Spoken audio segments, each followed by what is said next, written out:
Panama Pharmacy has been there since what, 1928. So yeah, I can imagine there's like a little bit of pressure.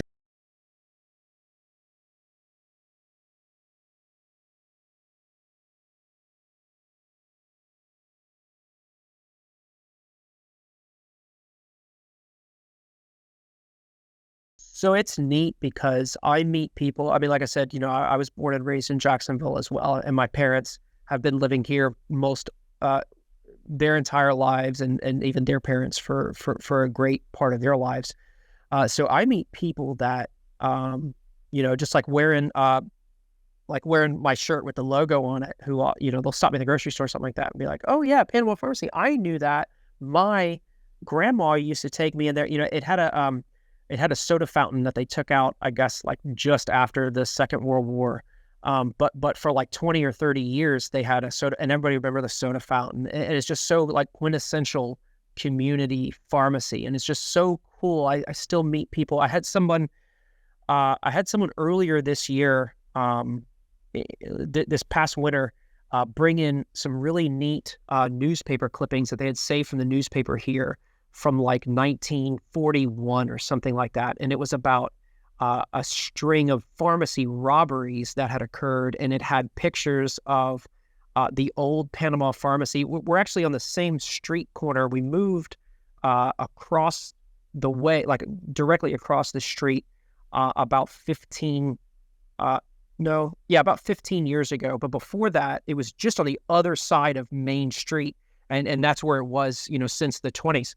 And it's cool because they had this newspaper clipping, and it had all of the mug shots of the people that were caught. It had this really cool story. And it's kind of funny because I guess some of the police officers were like, it was like an inside job, and some of them were in on it too. But the Oh lady wow. had saved it, and she had brought it to us, and it was all laminated and nice. And she was like, I drove by this place all the time. And I guess her granddad had collected a lot of old newspapers. And she's like, I cut this out and I had this for you and brought it. And I said, that's really cool. And that's something that you're not going to get at like a chain pharmacy. So, I mean, just little things like that. And I think that the position independent community pharmacy has still in its community is something that, should not be overlooked, and definitely is not taken for granted.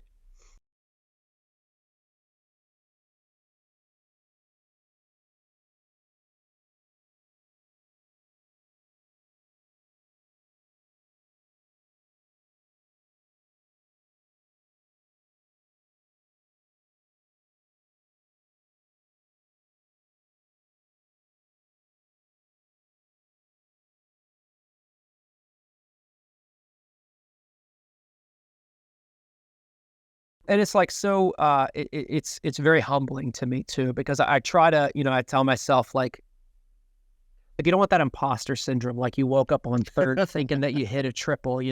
But like at the same time, it's like it's a very weighty thing for me. Like it's very substantial that it's like, okay, this was built, and it's your job to, you know, keep it on the tracks, to keep it going in the right direction, but also, to make sure that, that maybe there's new destinations or new stops along the way. So it's like, at one point, you're not looking to radically change the way that the community has been taken care of for all of these years. But, and I think as a younger owner, especially, my hunger was to kind of, augment, build onto what was already working and introduce, new concepts and I don't want to say better or different, because that means that it wasn't being done the right way, which is not what I mean. But that it can be, just more improved, or more, full encompassing Yeah. services that we can offer to the community. So I think that's what we do a lot of now, and I think that's what I really pride myself on.